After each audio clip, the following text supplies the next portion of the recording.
Hello gamers from around the world, this is Boxenberger, the video game enthusiast from Germany, and I would like to welcome you to this week's episode of the World of Gaming. And Dutch, it is kind of a special episode. Not just are we here on a Sunday, because, well, you caught a little bug there this Thursday, yeah. So we were not able to make the podcast this Thursday. So we are here on a Sunday, but there's also big changes happening here in the background. We've switched software, right? And this is the first podcast now with a complete new... well, for us at least, a complete new setup. I hope it works all out. So guys, in the chat, if there is something weird happening, either with the audio or with whatever, please let us know. And we also hope that it's going to work out for our audio listeners, because we've changed that too. How we get the podcast up to Spotify and Apple Podcasts and everything. So if everything goes ideally, you guys will not notice anything. But for us, it is a kind of a big switch. So if everything works out, we should be fine. I think we are good on YouTube right now. If not, just let us know in the chat. Maybe we have to do some readjustments. We did a rehearsal last week, though, where everything looked okay. So, okay. Yeah. All right. With that, let me welcome this awesome community. A big welcome to everyone who joins us here this Sunday evening. And of course, a big welcome to our audio listeners on Spotify, Apple Podcasts, wherever you are listening. Big welcome. Dutch, my man, how are you doing? How is the throat infection going? What's up with you? Yeah, it's more of a sinus infection, to be fair. So at the minute, it's a good job I'm wearing headphones, because I'm like, me hearing's not as great at the minute. So I'm hoping that kind of clears up and I get a little bit better. Yeah. But yeah, it's more of a sinus infection. So it started off on the throat, and now it's like nose and ears. So I am just waiting for it to clear up. But throat's better. Now I'm just half deaf. Damn. Well, that's the time of the year, right? Half my work colleagues are all sick. Everyone's got something. So I hope for a swift recovery there. But I'm excited that you are able to do the podcast today. So, because we have a lot to talk about, right? Xbox Developer Direct, of course. But there are also some other kind of interesting things going on in the gaming world. But before we get to that, Dutch, as always, we want to talk about the most important thing in gaming, and that are the games that we are playing. So, guys, in the chat, let us know, what have you guys been playing? And that's what kept you busy over the last, few days, 2 weeks. To be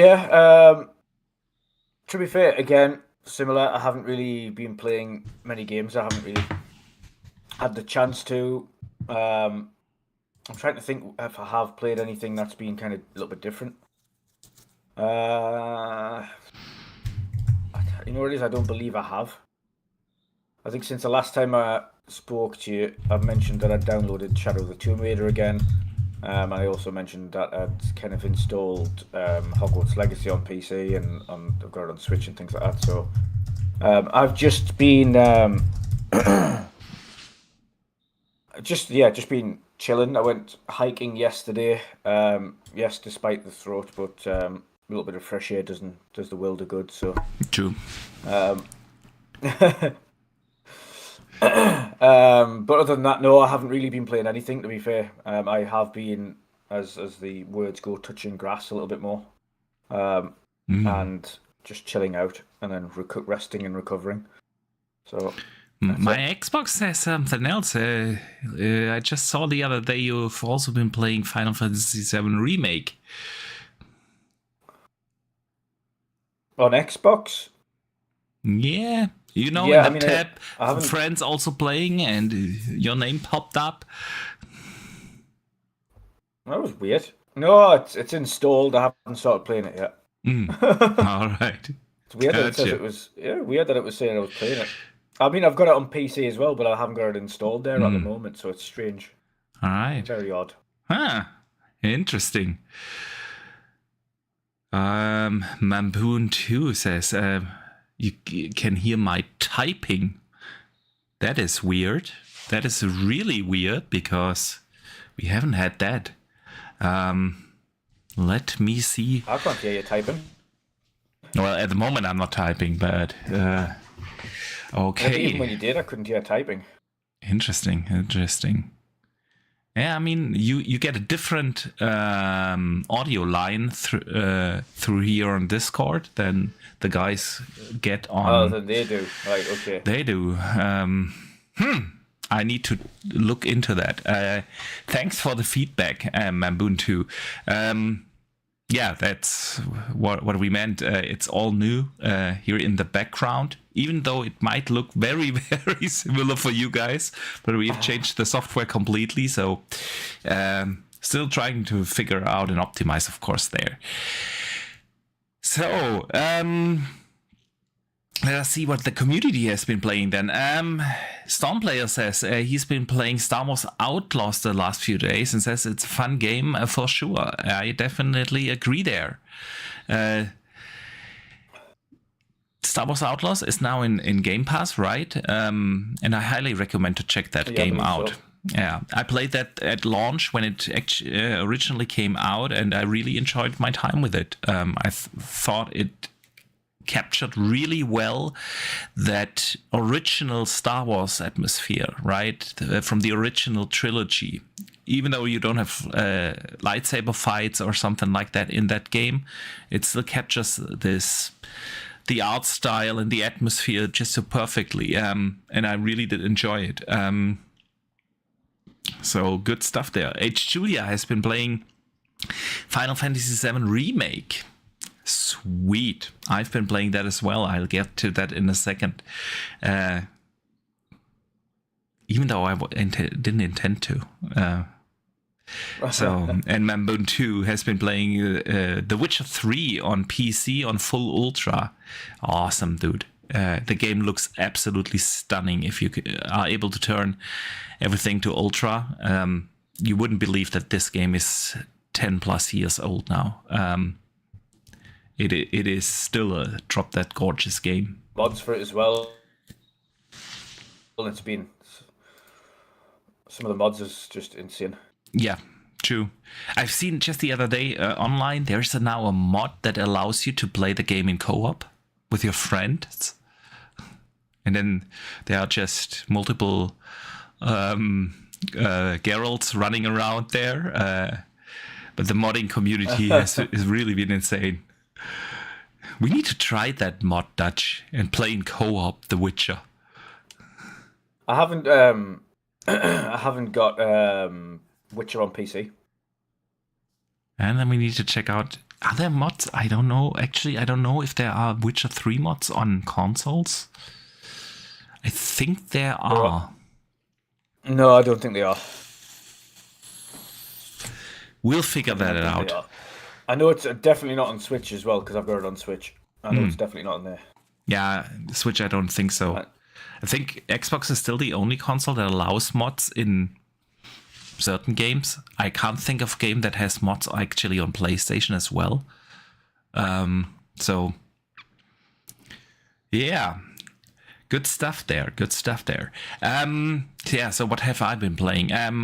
I played a shitload of Diablo 3 over the last 10, 12 days. If you Diablo 4. Diablo 4, yeah. What did I say? Diablo 3. 3? No, yeah. I was still on The Witcher 3. No, I played Diablo 4, of course. Yeah. Yeah.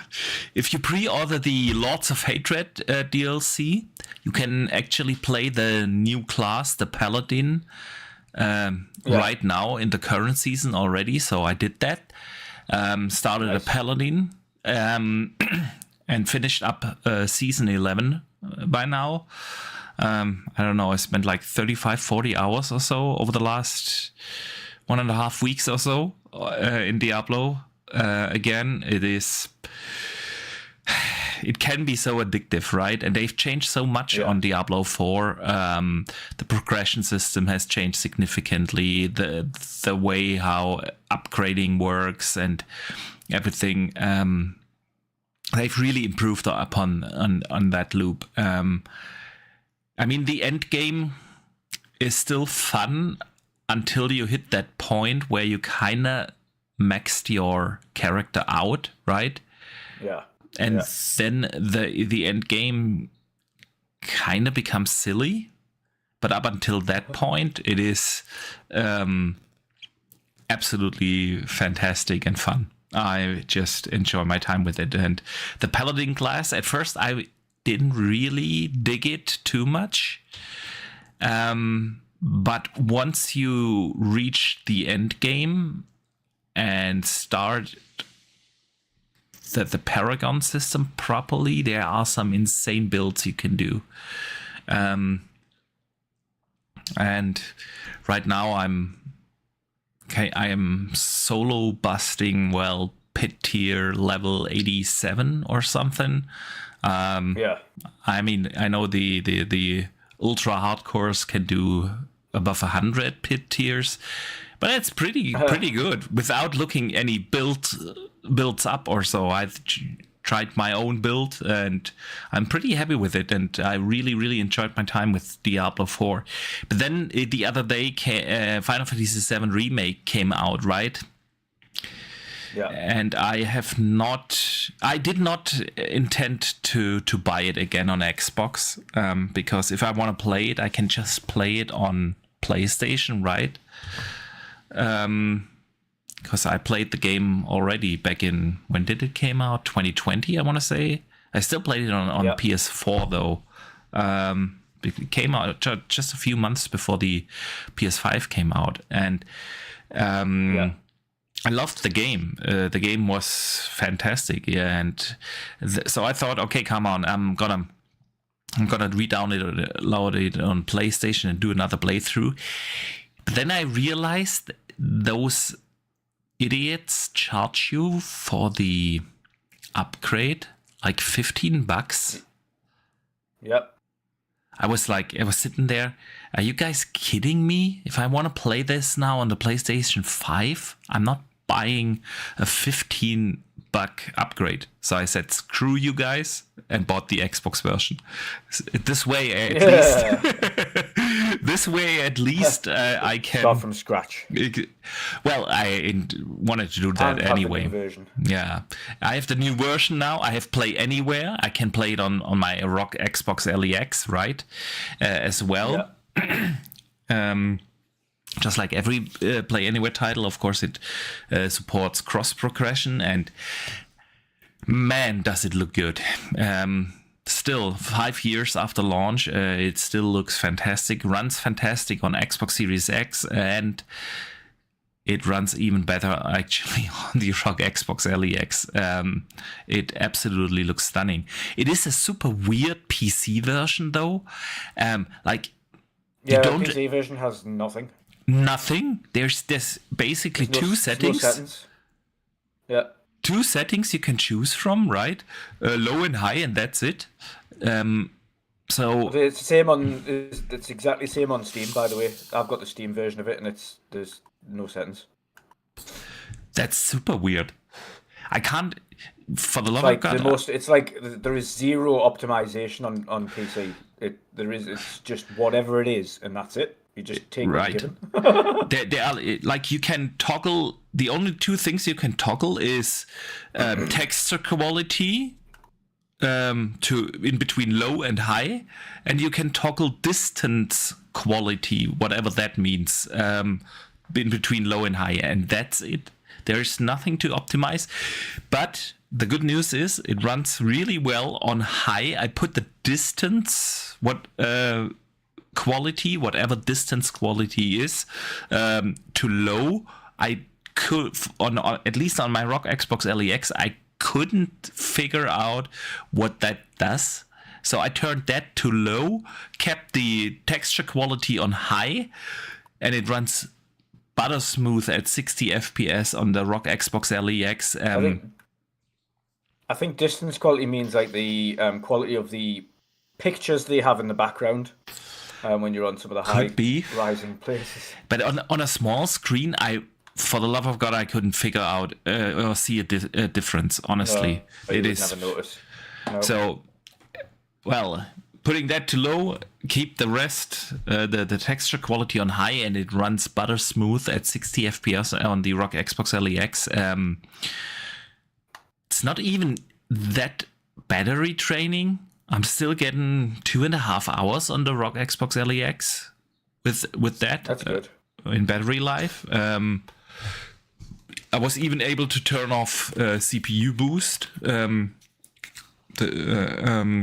to save battery, and still runs great. So it's really optimized on that end, and it looks and runs great on the Xbox. And the game itself, well, obviously I've already played it, but it's been 5 years, right? And I'm really enjoying my playthrough again. I think the first one, the first remake, Integrate, right, is definitely the better one than Rebirth. Not that Rebirth was bad, but these open aerials in Rebirth didn't do much for me. I loved the more linear. So it was the opposite for me. Like, as much as I liked Integrate, and obviously I've got it on Xbox as well, as much as I liked Integrate, I preferred Rebirth's open areas because it felt more like a Final Fantasy where you have this open world again. Again, my thing has always been the disappointment of the fact that it's all contained, it's all in like three bloody chapters that we have to buy separately. When it could have really been all done at the same time. Interesting. No, I don't know what it is. Usually, I'm a sucker for open worlds. Final Fantasy Rebirth wasn't really open world. You had just these open aerials where you could do stuff, but not really meaningful stuff. And I don't know what it is. I just like the more linear approach of the first one.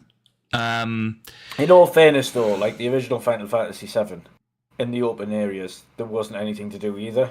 It was just the fact that it was like one of the first open world 3D games to come out of the RPG genre. True.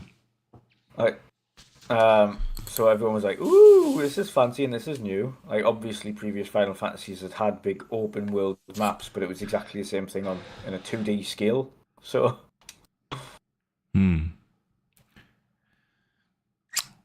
Yeah, no. Again, but just maybe it's recency bias, or I don't know.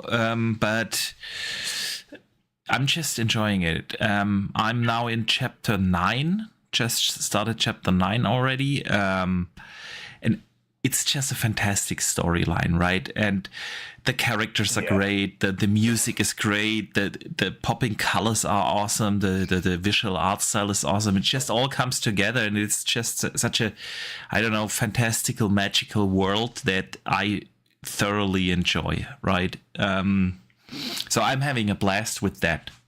Mamoon2 in the chat says he bought a lossless scaling app for Steam Deck that doubles the frame rates and saves battery. He says it's a game changer. Worth seeing if they have this on the alley. Yeah, let me know what that app is. I kind of need to look that up. Always up for doubling frame rates. Interesting stuff. Yeah, man. So that is what kept me busy these last, days. Having a blast with it. And especially that the ROG Xbox LEX just changed so much of my gaming habits. I would would probably guess I'm playing now more on the LE than on the console. I know the visuals are better at the end on the big screen, and the audio, if you're playing through a surround system or through a proper headset, everything's better. I understand that, but it is just this insane convenience. You know, the LEX just lies there. You pick it up, play, put it in standby again, and it's lying in bed playing games.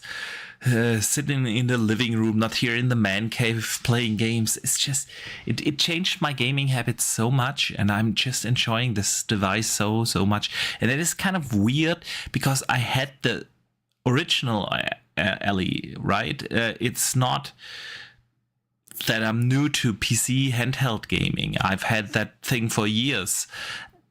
Yeah. But maybe it was the super poor battery with the old LE that you always had to kind of plug it in, because the old LE had like a battery runtime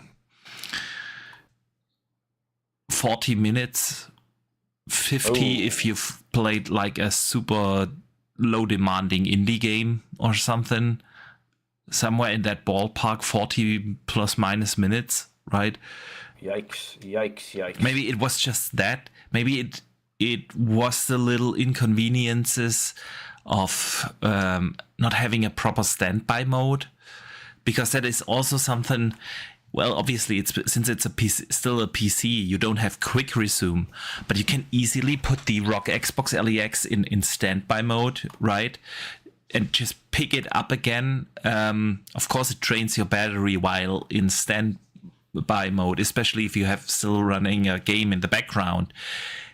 But it's not much, right? If you have that thing for 2 hours in standby mode, you've maybe lost 3, 4, 5% of your battery life. Yeah. And so it's these little things. It's the convenience of how it feels, because it really feels like you're holding a controller in your hand, right? With the handles and everything. I don't know. I can't really pinpoint it down why I didn't use my old LE as much as I do this one. Yeah. It must be down to battery life. It's definitely a big factor, right? Because the old one, you could barely call that a handheld. You always had to either plug in a charger or a power bank, right? But this time, you can actually use it as a handheld is intended to be used, right? So, yeah, man, I'm having a blast. And, of course, the extra power comes in super handy. With the old one, I never dabbled around really with the low power settings, because you had to plug it in anyway, so power consumption wasn't really an option. And this time I just enjoy this on this little handheld device. Take it, and then, okay, for this game I'm going to use these power settings. For this game I'm going to use these power settings to optimize battery life. You don't have to always crank it up with every game, right? To the max. And it's just, I'm enjoying it so much, man. Really, I really do. All right. Dutch, let's move on from my little LE praise. And let's talk about some of the news of this week. Before we get into the big one, of course, the Xbox Developer Direct, let me start with a not so good storyline of the week. Ubisoft has made the headlines again, right? Ubisoft has detailed that they are right now undergoing something they call a major company reset. They have cancelled 6 games, 7 games have been delayed, and 2 studios have been closed. No official numbers for layoffs have been, it will at least officially been announced, but people different analysts and insiders talk of up to 2,000 people that got laid off through that company reset. One of the cancelled games is the Prince of Persia: Sands of Time remake, right? That was supposed to come out in a couple of months. I remember us 2-3 weeks ago when we did our preview for 2026. We talked about it, right? Yeah. It was supposed to come out pretty soon. And well, that has been cancelled, right? Yep. The other ones are 4 unannounced games, 3 of which have been original IPs and a mobile title. So games like Beyond Good and Evil are still apparently in development. Dutch, what do you make of this? They just can't catch a break, right? Well, they've got far too many people working on Assassin's Creed for starters. Yeah, true. They've got like 5-6 studios like religiously working on Assassin's Creed. Yeah. There's far too many people, all from different angles. There's no wonder Assassin's Creed never actually progresses or gets any different. Like, they're all in different settings and they're all good games, but there's no wonder it doesn't actually get anywhere or change its rhythm or change its dynamic or anything like that, because none of them are ever actually different. And it's also fragmented. Like, you can't have, if you had your entire digital workforce, of course, this studio over here is doing this part, and this studio here is doing this part, and this studio here is doing this part. Of course, you're going to come across issues. And I just think being so bloody fragmented doesn't work anyway. But Ubisoft have been on a kind of downwards trend for a while. Yes, they have. It doesn't surprise me at all. It does not surprise me at all that that they've downgraded, they've closed studios, they've cancelled 6 titles, 4 of which were unannounced titles. What else? There was obviously Prince of Persia. Yeah, it's just a weird mixture, but I kind of seen it coming for a while, and they've said themselves, of course, is that they were kind of looking to either sell or downgrade or something along those lines for a bit. So it doesn't really surprise me at all that they're closing studios. I can't imagine they'd be doing unbelievably profitable anyway at the moment, because whilst Assassin's Creed, the most recent one, Shadows was a good game. Shadows was a good game and people liked it. I don't think commercially it did that well. While Star Wars Outlaws, again, was a good game and people liked it, I don't think commercially it did well. No, that one didn't. I think Shadows actually sold pretty okay, but the problem is it was just too expensive to make. Yeah. And then finally, when you're talking about Ubisoft in general, they've never really been ran well. And you mentioned one of the games that hasn't been cancelled that should have been. It's Beyond Good and Evil 2. Yeah. Like, how is that game still in development? They must have given that game like more than a decade at this point. Maybe 10 years, 12 years. Yeah, something in that ballpark at least, yeah. I mean, how that game's still in development, I've got no idea. Me neither. Now, before these layoffs, Ubisoft was still well above 21,000 something employees. worldwide, which is a pretty large organization. If to put that in comparison, right? That is Xbox, the entire Xbox division, the ZeniMax Bethesda organization, and Activision Blizzard King combined. They also are just above 20,000 people. And if you look at such a huge organization, 21,000 people, right? And look at their output, that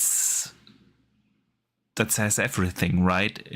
It is so obvious that there is an efficiency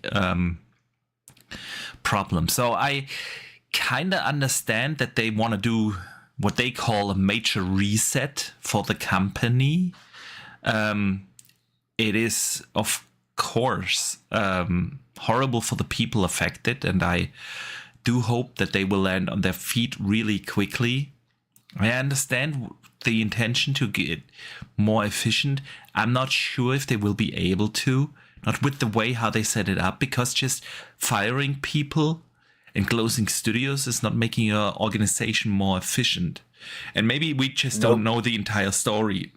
Of course, yeah, we don't have insights into if there is something else organizational wise and workflow wise changing significantly, but it didn't sound like it, right? The idea to just cut what down. I tend to find with a lot of big organizations, and it could very well likely be the same with, and it's always the same when you've got takeovers and things like that as well, but it's always the same when it comes to this as well. And they get rid of the people who can make the games, but the people who don't suffer, or at least the people who don't end up losing their jobs in restructuring, is a lot of the back office staff that have no involvement in the actual design or implementation of the games, or too much management, where the management aren't actually designing or controlling the games themselves either. Having 10 project leaders and only 2 people that do the actual work is usually not a good idea. And this is what Ubisoft sounds like, right? And also not just that, but there's a lot of times, and this has been the same throughout, especially recent history in video games, where you see a game comes out, and then you look at the producers on the game, and it's like producer, co-producer, like fucking story producer, this producer, that producer, this director, that director, and you're like, how many people do you need to produce a game? Like, ultimately, the person whose vision it was for the game ultimately should be the only director of that game. You shouldn't be having co-directors and co-directors, and there shouldn't be that many people that are directors of a singular game, or several people with okay, well, this is my design idea for this game. The person who came up with the idea for the game ultimately should be the person who's, okay, this is my idea, so I'm going to take control of this idea and I'm going to do it. But a lot of these massive studios have got far too many middle management guys controlling far too few actual team members. Like, the team members are the ones that are taking the brunt of layoffs, and it's not enough for the middle management, development management guys who actually get the blame or get kicked out or anything like that. It's a bit annoying. Yeah, I agree there. I agree. So, let's see what this restructuring of Ubisoft will lead to, right? I mean, they've already said in the past that they try to focus on their big IPs more, which is kind of strange to say because they've canned basically all their smaller IPs, right? Things like a Rayman and stuff. They are not working on that stuff anymore. And again, I still wonder why such a huge organization with 20,000+ employees have so little output, right? They had like one major game with Assassin's Creed Shadows last year, and the year before one major game with Star Wars Outlaws. With such a head count, you should be pushing out games like 2-3 games a year easily. Oh, easy. Easy. So yeah, let's see. It's kind of crazy. I'm glad to hear that apparently the Splinter Cell remake isn't affected, because I really want Splinter Cell to come back. But that just shows you what's wrong within Ubisoft. Everyone has been asking for Splinter Cell for more than a decade now, right? Yeah. And the only idea is, okay, let's make a remake. Make the games that people want, right? They've been asking to try something new. Well, try something new, right? And not try to make these weird ass games as a service titles that do not stand a chance in this day and age anyway. Make the good games. Yeah. Make a Watch Dogs again that fulfills the promise of the original vision, right? Make something like that. Yeah, not goes like Watch Dogs Legions, where it went like too far in the future. Yeah, exactly. Along with that, like 2 or 3 days prior to this announcement of the company reset, right? The Division 3 lead has left Ubisoft as well, right? Right after praising the game online, we've talked about it here briefly on the podcast 2 or 3 weeks ago, where he said, well, the game's coming together amazing and it's gonna be awesome and stuff like that. The typical blah blah. He left to work on Battlefield, right? And 2 days later, they announced this company reset that also tells you something. Right, because the Division is the best ongoing game that Ubisoft has. I mean, I know there's Rainbow Six Siege and stuff like that, and that is doing pretty well, but we haven't got any updates on that either for many years now. And I mean, that's also now, I want to say, 10 years old, something like that, right? The Division 3 is probably really the best shot they had at an ongoing game, and Division 2 is still pretty well received in terms of player base and everything. So, but even there, the leads leave, right? Because they don't believe in the vision anymore, and that is something Ubisoft really has to pay attention, because even big companies can fail, right? They are not too big to fail. Easily.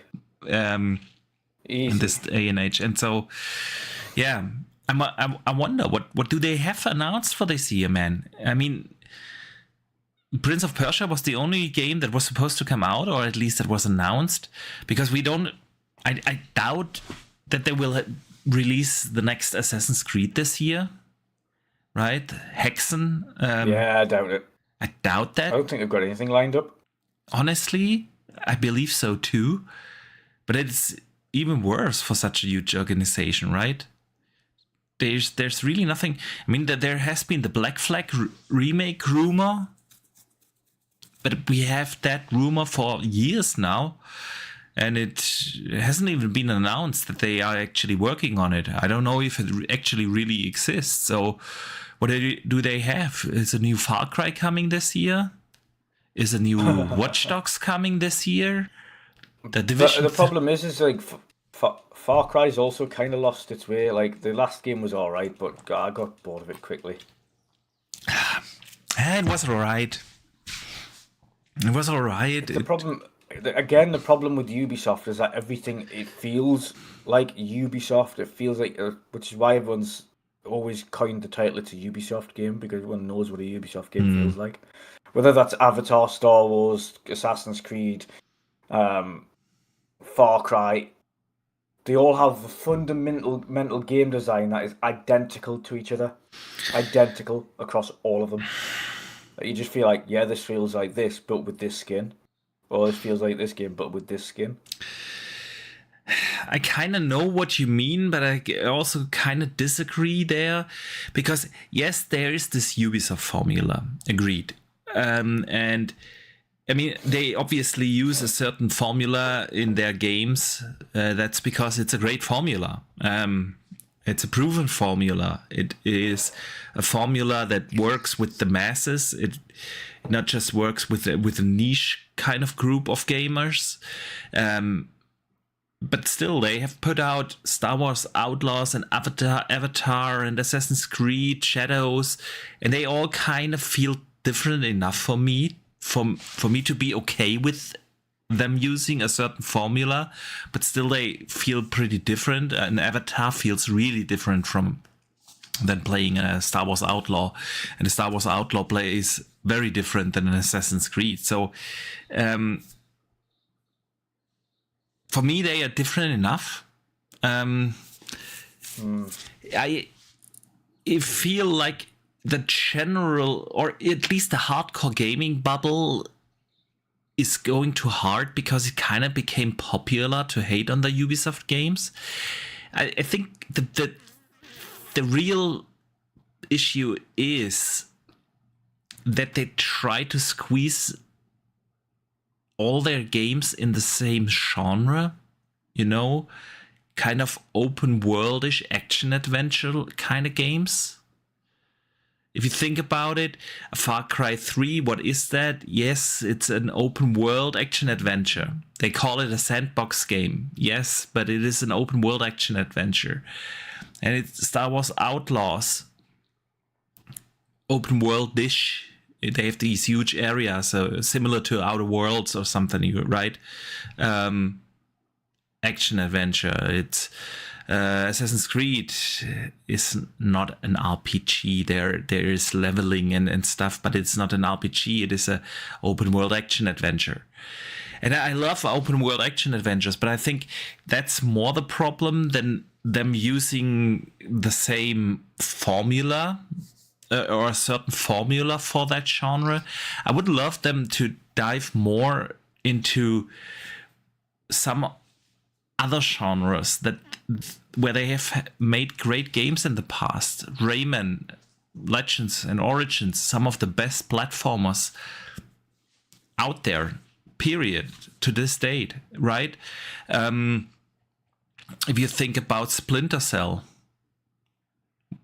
fantastic stealth IP, very different game than an Assassin's Creed, different genre, right? They've tried to get into the racing genre with the crew and stuff, but they kind of abandoned that as well. And then they have the shooter genre, right? With Rainbow Six, which and the what's the other one? Also in Tom Clancy. Ghost Recon. Ghost Recon, thank you. They kind of gave up on that as well, right? The Division 2 is now also, I want to say 8 years old, something like that. I mean, the Ghost Recon, the good thing about the Ghost Recon games were good, the new ones. But they went too big. Yeah. They went really big. Again, they tried to make it open worldish, more in the action adventure. It kind of lost its focus. Thing. It was more like it was more like Ghost Recon GTA. You could just drive around, go around, and do anything, and there wasn't really. Yes, there was a storyline, but most of the time you weren't really following the storyline. You were just going, trying to take out targets. True. So Ubisoft, man. I do enjoy their games. I can't say I do not enjoy them. I stand by what I said towards the end of last year, that Assassin's Creed Shadows was one of the best games I've played in 2025. Probably in my top 3 even. Top 5 definitely. I did enjoy Avatar. I did enjoy Star Wars Outlaws. I do enjoy their games. I need to go back to Avatar. I do need to go back to that. Yeah, you do. Apparently, there's now a third-person mode that changes the game, how the game feels. I haven't checked that out yet. There's loads of DLC for it as well that I haven't played. Right. So, yeah, man. I do hope that they will get back on their feet, because I don't want Ubisoft to be gone in a couple of years. So, yeah, let's see what they have in store for this year. I doubt that they have a proper AAA game ready for this year. I kind of doubt it. Which will only bring them into more financial struggles, right? So, yeah. Dutch, we've been talking for a long time about Ubisoft. Let's switch to PlayStation real quick. The Marathon release date has been announced. It's coming March 5th. And it actually got shared early on the Xbox store, accidentally. Then they came out, confirmed that date, and they've moved away from the free-to-play idea. And it now costs $40. Yeah, that's dead on arrival. Dead on arrival. I'm with you there. I'm fully with you there. They didn't have the player base to start with. The alpha was that bad that they had to delay the game. When you've got a playtest, alpha playtests, where the playtesters are telling you this game's not good enough. I've never known an alpha playtest to have to force a game to delay it. There have been once or twice at the occasion, but those games, Concord comes to mind. But it's rare. It's definitely rare. Yeah, but this is by Bungie. Yeah, I agree. I mean, after the delay and them re-showing gameplay footage a couple of weeks ago, again, the feedback wasn't too bad. A lot of people, they've worked on certain things, and but I don't think that's enough. And especially if you're in that kind of genre, right, in this extraction shooter genre, you're not free to play. You're going up against the big guys, right? Fortnite, Warzone, all those games. I know Warzone and stuff, not 100% the same genre, but kind of, They don't need to be. They don't. You've also got a super successful game at the moment that's currently being played by everybody. Right. Arc Raiders. It's Arc Raiders. Yep. Arc Raiders is this example that proves the rule of games as a service titles in this day and age usually fail. It's like out of 100 games as a service titles, only one sees success. And let's see if Arc Raiders will be able to continue that success. I'm rooting for them. Because people love it, right? And they've also done something different. They've done something different. They have a proper content roadmap with the game ready, right? There's barely 2 weeks going by where they don't add certain things. And I'm not just talking about minor stuff like, there's a new skin in the store or stuff like that. They actually add something meaningful that makes people stay in the game, that keeps them engaged. So they've done it well, and they got the success for it. But I don't see that happening with Marathon. I see how Bungie supported Destiny 2, where they had the best chances for that game to be a massive ongoing success, right? And they've screwed that up by not having proper content roadmaps, by not doing what the community actually wants them to do, and things like that. And now you're charging $40 for games as a service title, where kind of like everyone who is into the games as a service genres, plural, all right, already has their game. There are millions of players out there that play nothing else but Fortnite or Warzone and things like that, right? And you will not be able to move the Arc Raider players over to Marathon while they are still enjoying their game and have spent money in the game that is called Arc Raiders. You will not be able to move them over. Or only very few, right? There's always one guy that's switches around, but that's the thing. And then you look at the big guys; they're all free to play, right? And you're charging $40, having this big entry barrier level. I'm not rooting for it because I want Bungie to be able to continue to do what they do. But I doubt that this will be a success. I'm not saying Concord, but I kind of do. You know what I mean? Yeah. I am saying Concord. I think it'll be dead on arrival. I think less than a month and it'll be dead. Yeah. I agree with you. We will find out in a month and 2 weeks, right? March 5th, it will come out. You interested in it? No. Hell no. No. Hell no. Me neither. At the moment, I'm fully fixed on my single-player games. Yeah, absolutely. I mean, I'm looking forward to a couple of multiplayer games this year. The biggest one, obviously, I can't wait to dive back into Gears multiplayer, right? But I'm not really interested in Marathon. But I'm also not a Fortnite guy, and I'm also not a Warzone guy or something. It's maybe someone in the chat. If there is someone, let us know in the chat if you're looking forward to Marathon. I'd be interested to hear if people actually looking forward to it. But I feel like it'll be one more nail to the coffin for Bungie.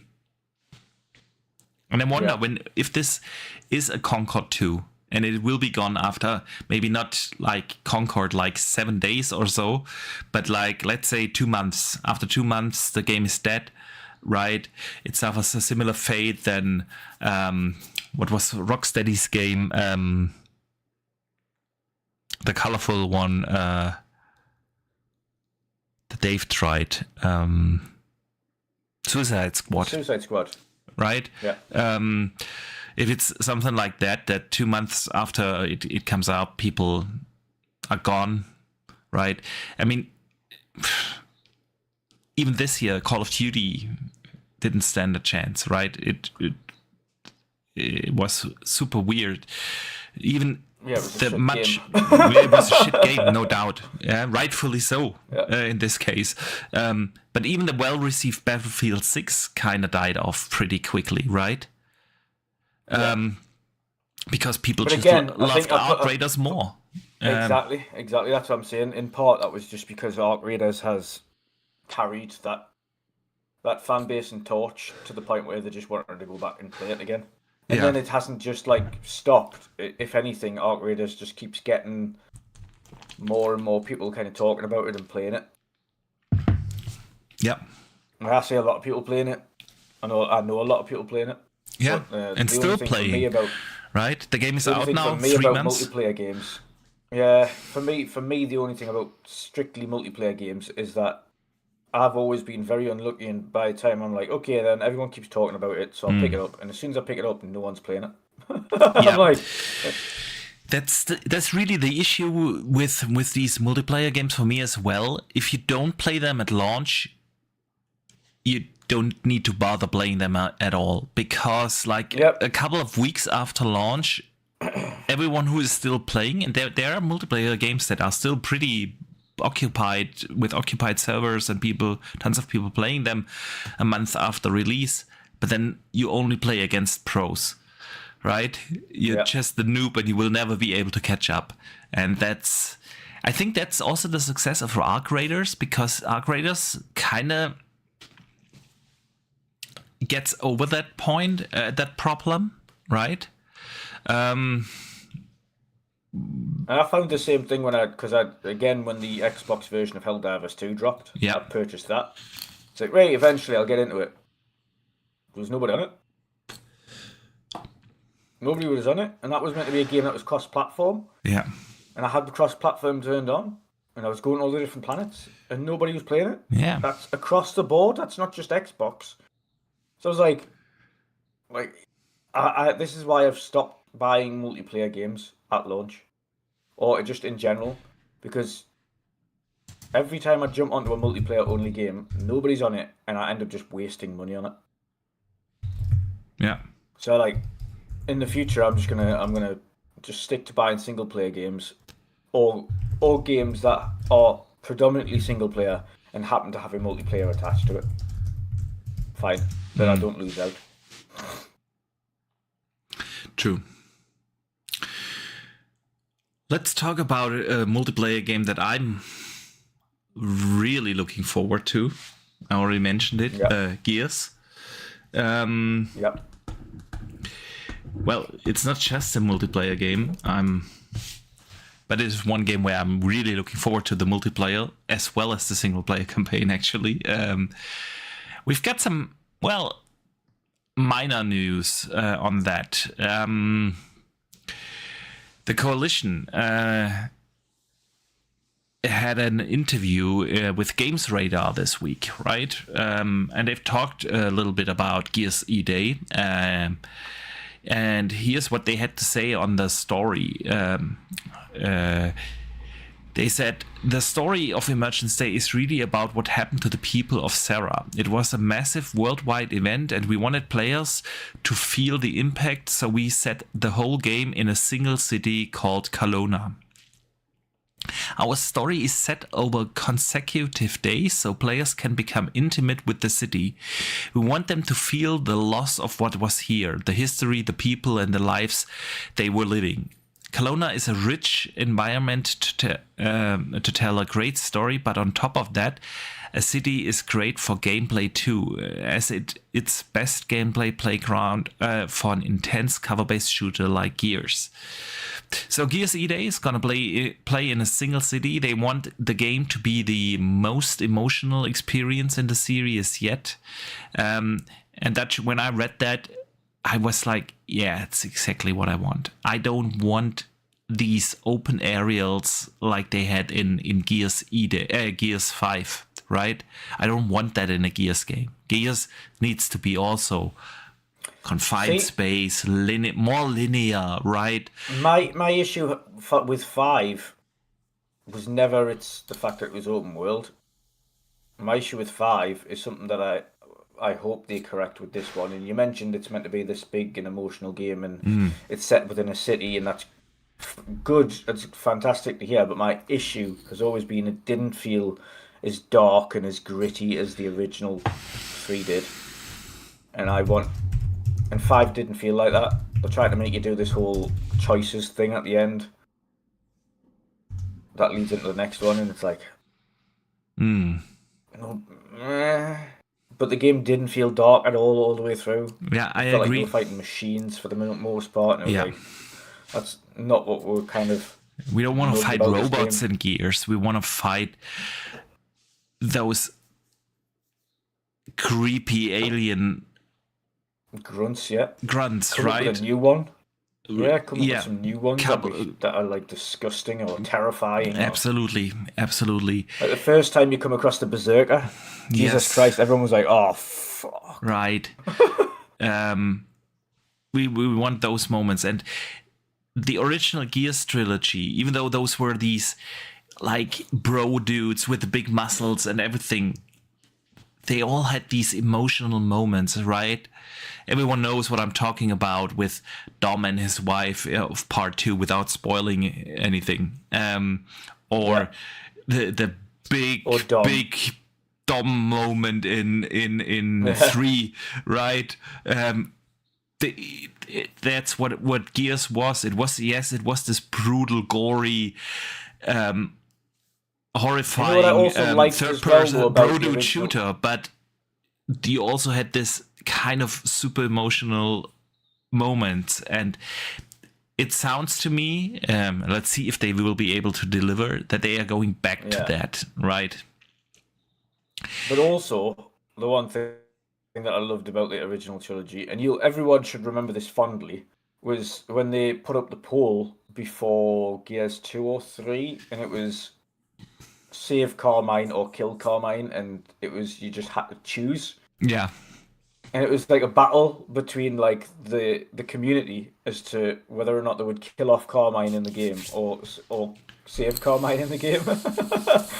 Obviously, the vast majority chose Carmine to die, and it just become this like running theme Only where right Carmine's choice. like massive family tree just got killed, Yeah. like in more brutal ways every time. Like he got killed for the first time against the Berserker, where he gets like ripped to shreds. Yeah. And you're like, oh my god. But things like that, and then of course, is it Jin in the first game where he gets stabbed by General Ram? That's the Or is that first. the captain? The first. Yeah, it's the first one, isn't it? Jin. Yeah. Yeah. But yeah, it's things like that. It's like not being scared to kill off big characters. Yes. Obviously, the thing is about being a prequel is they can't kill off main characters because it's a prequel. Yeah. But you can still have these pretty emotional moments, and I'm hoping. I mean, we've seen the teaser trailer. We could end up seeing things like, for instance, if Coltrane's in it, because Coltrane's alone when you come across him, and he's this big football star and things like that. You could have something to do with his family and what happens to his family in an Emergence Day and. Absolutely. Like different things, yeah. More to do with linked with their families and their friends. Yeah. I agree. So yeah, we will find out, and they've also mentioned that this time around they are not reusing any assets, because they've, in the previous games they've reused a lot of the models for all the characters and enemies and everything, I don't know, the Corpser. Yeah, it was the same model used throughout the games. And of course, they slapped fresh skins on them, more detailed textures and whatnot. But this time they're redoing like everything from scratch, all the models, everything. Love to hear that. So it hopefully feels a little bit more fresh and new, right? You know what I hope to bring back in as well? The Krill. Yes, please. They've been missing in. Because they were horrifying. I think they were in. The Krill were in 4, but didn't play a real role. A little bit, yeah. But yeah, like man. I just want this horror atmosphere back that we had in the first one, when you walk through dark corridors and you had almost these like jump scare moments, right? The oil refinery reminds me, where for the first time you come across the what do you call them, man? The little crawly ones. Yeah, that climb on the ceiling and everything. Can't remember. Yeah. I know what you mean. For the first time. Yeah. Yeah, we need those moments back, right? It's similar with Halo, where you had the flood coming in, for instance, for the first time. Yeah, it's just a special moment. We didn't have those moments in 4 and 5. Not that 4 and 5 were bad games. I really enjoyed them. But the 5 was colorful, open areas, right? It didn't have this horror feeling. Like you mentioned, we were fighting robots all the time. But it sounds like they've heard that feedback, and they're going back to a darker, grittier art style. They're redoing all the modeling so everything feels fresh and new, right? They're not focusing on a big open world or anything. They are focusing on one city, stories, emotions. It sounds good, man. It's gonna be awesome. Yeah. Cannot wait. All right, Dutch. Let us talk about the biggest news item of the week, and that was obviously the Xbox Developer Direct, right? that aired last Thursday. It would have been perfect. Yeah. I was like sitting at home, man, I wish I could do a podcast now with Dutch, but unfortunately, we were not able to. My throat had other plans. Yeah, it had other plans. So, Dutch, before we go through the games, what did you think of the Xbox Developer Direct? Yeah, I mean, in general, it was exactly what I expected. We got gameplay. Yeah. We ultimately got we got combat. We got a little bit more story. We got a new game. I did expect another game on top of the other ones to be out. So yeah, it was overall it was good. It was exactly what I expected from a developer direct. Yeah, I love that format. Barring one complaint, and we'll get to it. All right. No, I just love that format. I think that is a perfect format to show off video games. I do enjoy that format probably even more than the big showcases where you have like trailer after trailer of 40 plus games, right? This way, games can actually stand out. You get a certain explanation to the game. You get an explanation how games work, what was the idea behind it. And I think it is just a perfect format, a way better format than just showing off trailer after trailer. Not that I do not enjoy a June showcase, which is always like Gamers Christmas, and you get so many announcements and stuff to see.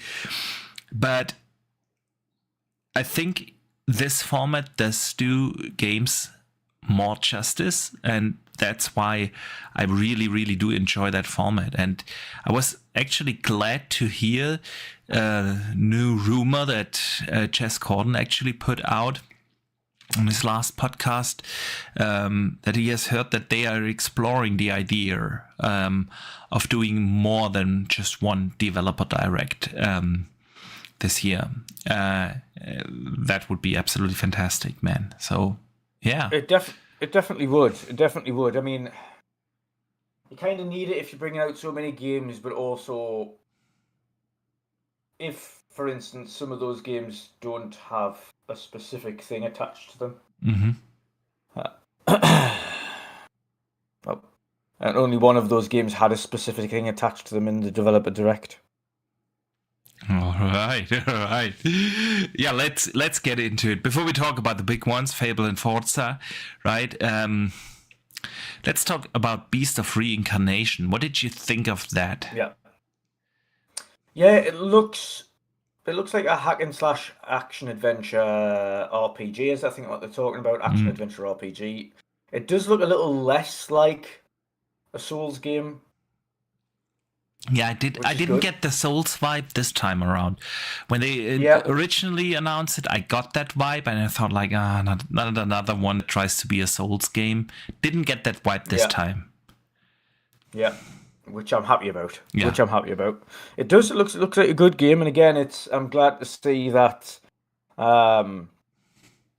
Game Freak are actually being able to expand and get out of doing Pokemon for a second to flex their muscles and try something different and something more vibrant and with more detail and their AAA muscles, should we say, and show us what they can do.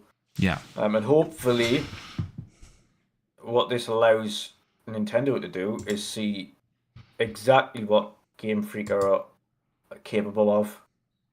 If you give them the funding in terms of visual and audio and everything like that. There's a lot of things that I think if Nintendo actually stopped skimping around and put a little bit more money than £2 million behind the game, they'd probably get much better results. But Nintendo's Nintendo. But no, it looked good, and it's obviously it's coming to Gamepass. Yes. So yeah, it looked good. Yeah, it did. I mean, I really didn't expect much from the game. And that's again back to the format discussion. When you show off a game like that, you explain a little, you explain the idea of what the story means, of what the characters will be like. You explain certain gameplay mechanics. Games suddenly come off very differently. Like, again, I thought from the original trailer that we got during the last June showcase, okay, this is just another Souls-like kind of game, right? But it really wasn't. And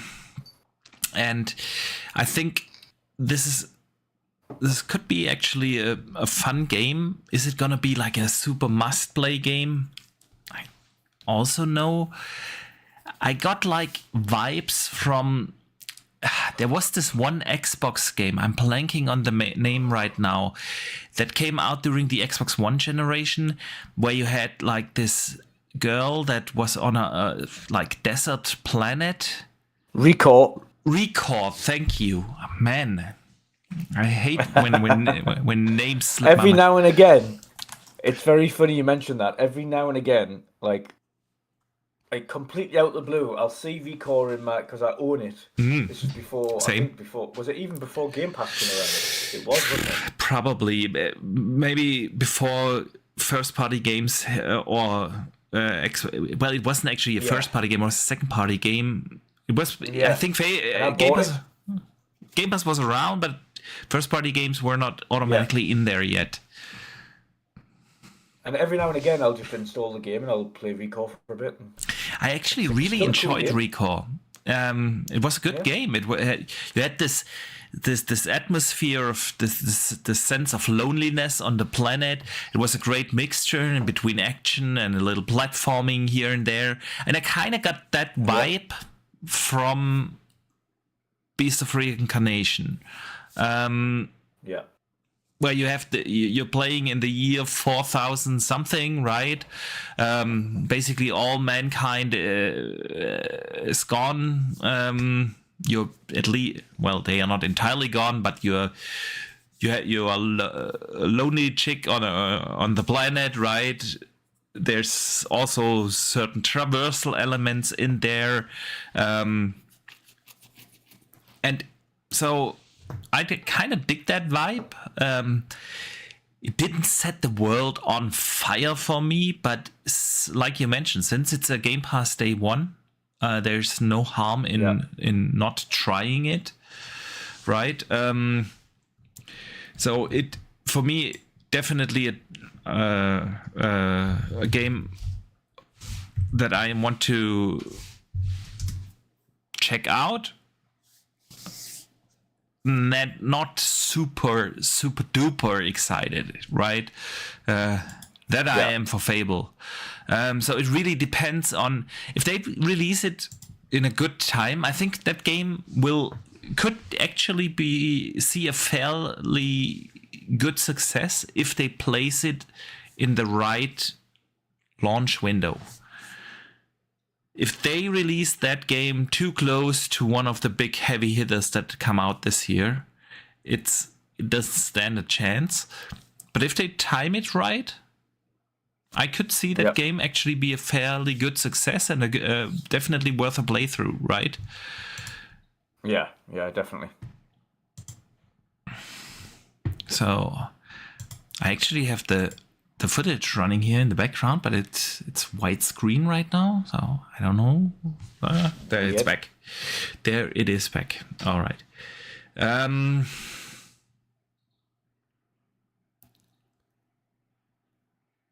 Yeah. What was I lost my train of thought. You were just talking about.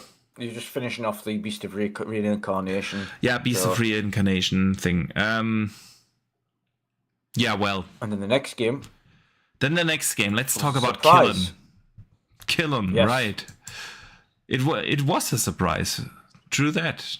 And I think this got some unrequired, and I have browsed people's kind of reactions to it and things like that, and it has got some unneeded hate.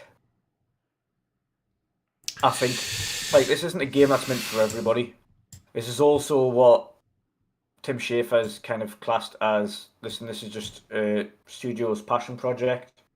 This is one of the ones where we take a little 2 week hiatus in between developing our big game to say, okay, right, everybody has a chance to pitch something smaller, like Keeper, which he said Keeper came out of one of these 2 week things where they just said, okay, we'll just create this, and it's like a lighthouse game, and then we do another one of these 2 week things in between developing one of our big games, and this time around it happened to be Kiln.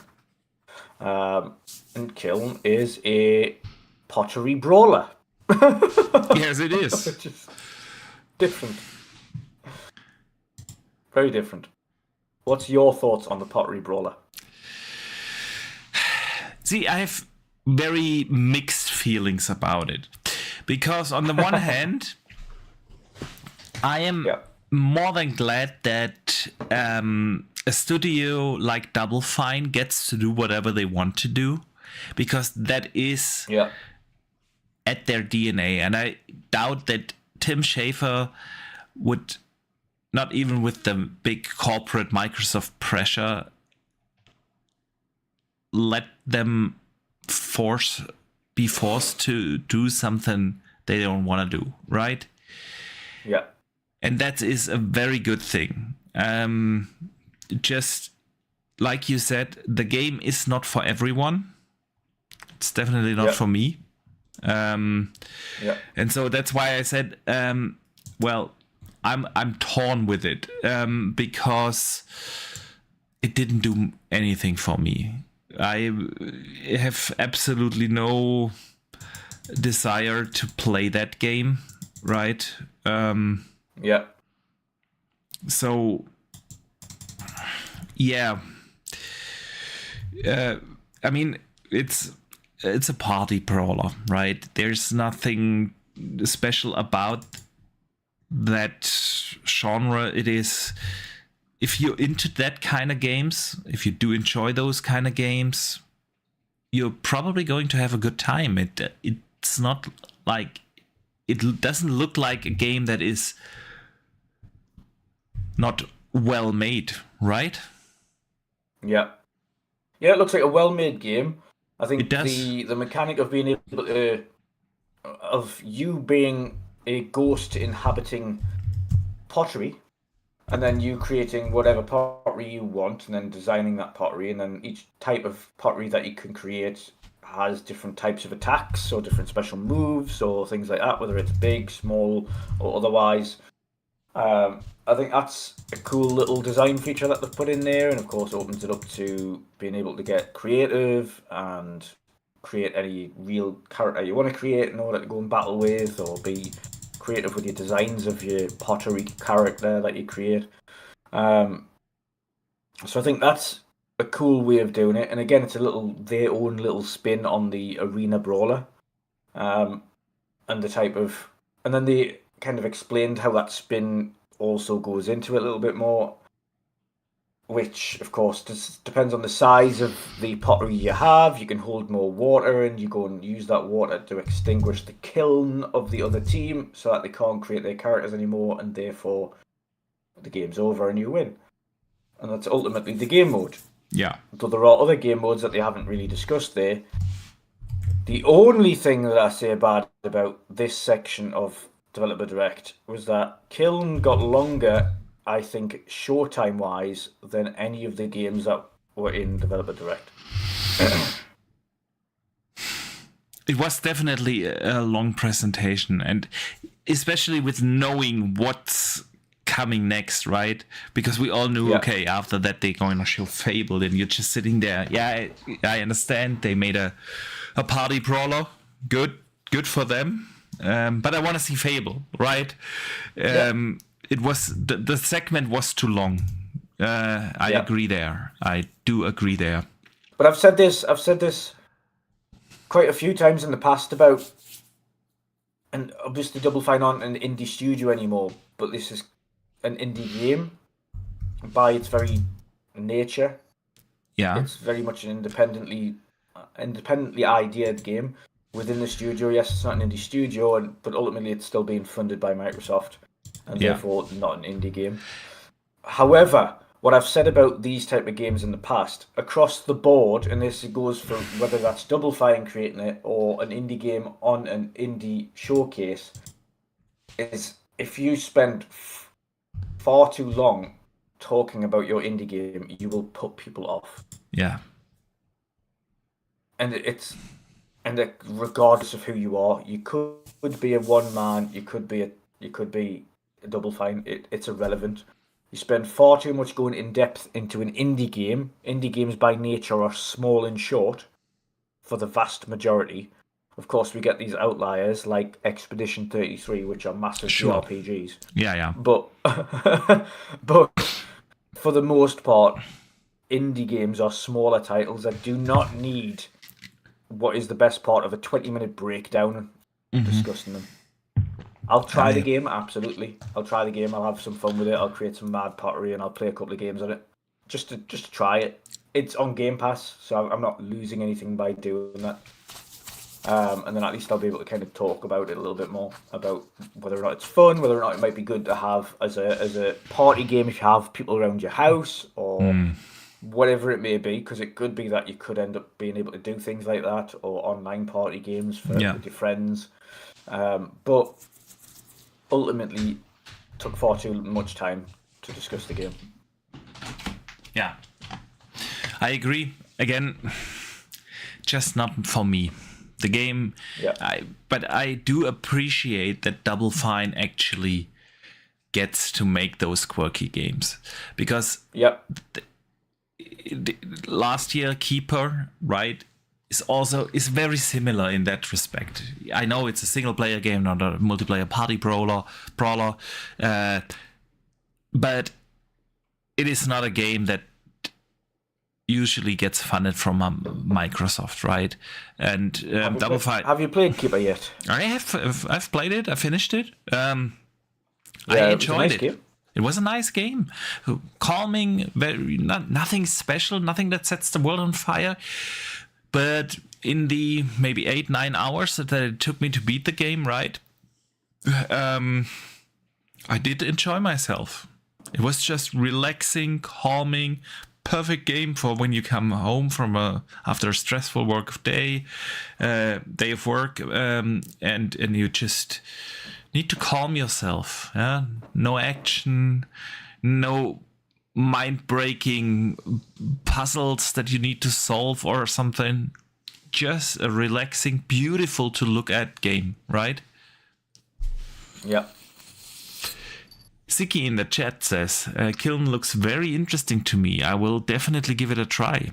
Good, man. Good. That's why I'm glad they get to do those, even if that particular one is not for me, right? Yeah. All right. Dutch, what do you want to talk about first? Fable or Forza? Let's talk about Fable, and I want you to go first with your thoughts. So I need to just quickly turn my camera off a second. No worries. So Fable. Fable is the big one, right, that everyone was waiting for. Not that we can't be excited for Forza, but we knew what Forza is, right? We knew how it plays. We know kind of what to expect from that. We didn't really know that about Fable. And there's so much that they've already shared and haven't shared yet, both ways. So first, let me start with the obvious big discussion point that I've seen up front as well online on the social channels so much, and that is the character creation. Because they've, in the trailers in the past, they've always shown this one girl, right? And nobody liked how she looks. And I know that a lot of these discussions were spun out of proportion, and it really didn't bother me as much as it seemed to bother others. But I'm glad that they've decided to put a proper character creator in there, right? You can choose the sex of your character, play as a male, play as a female, can choose in between different hats, and everything, and make the character your own. And that is a super wise discussion, because no matter how good Fable would have been, it would have gotten destroyed if they kept that one girl as the main character. And it only makes sense in a Fable game to have a character creator, right? Because what is Fable all about? And that is also true for the Playground approach, because they've literally said that this was important to them. The game goes back to being about heroes, right? This is the one thing where, especially in the third one, they kind of went away from that hero theme and the idea of you being an apprentice in the Heroes Guild and make your way or walk your way up the ladder in the Heroes Guild, right? But that's what Fable is all about. It's about becoming a hero. You become one of those heroes in this fairy tale, and that's why I'm really glad that they've decided to build a character creator in there, because, again, that can you imagine the conversations we would have had online if they wouldn't have the character creator. So besides that, the game is everything, or looks like everything I was hoping it to be. Honestly, it is visually absolutely stunning. Right, you can tell, especially from the lighting, when they've shown some of the vistas, the sunsets and everything, you can tell it runs in the Forza engine. Not that it's a bad thing, but it kind of didn't look like your typical Unreal Engine game, and that's awesome. Yeah, so that's really, it's crazy that this is running on the Forza engine, an action RPG, right? On a car engine, a racing engine. So visually, absolutely stunning. The level of detail they've put in this is fantastic, right? I like that they've kept kind of what the art style was back in the original games. This not going for a absolute photorealistic look, but to have like the crooked houses and the slightly disproportional characters, right? And just not going for this absolute photorealistic look like they do in Forza. Yeah. That they've kept this, kind of fairy tale look to it. But in the best kind of way, right? Everything looks great. The texture quality looks great. The lighting looks already really good. Character animations look good. It does really promise to be a technical masterpiece. I know people have been out there already complaining, but it ran at 30 FPS and things like that. Yeah, it did. But it's also early footage that we've seen, right? And a lot of the optimization goes in towards the very end. And that is simply for the fact that if you build such a huge game, you build it in different chunks. And only when you bring them together, you can actually start to optimize that. And you can only bring them together towards the end when the individual chunks are more or less finished, right? And this is why this optimization typically takes part in the last couple of months before release. So there's plenty of room for optimization there in terms of frame rates and things. But even if you play that at 30, it didn't look to me as this is a super fast-paced gameplay approach. A game that looks this stunning on our super old hardware. The Series X is going to be 6 years old by the time this comes out. Yeah. Don't expect top-notch graphics at 60 frames per second on such old hardware. It's what it is, right? But and also, if you really want it, PC. There's the PC option. PC? Yeah, if you have the prowess, right? If you have enough power in your PC. If we know playground games like we know playground games, there will be a performance mode. So don't you worry about your... That's what I was about to say. I fully expect them to have at least 2 modes. God, I hope they have a balanced mode. The 40 FPS mode is the best thing they can do on consoles.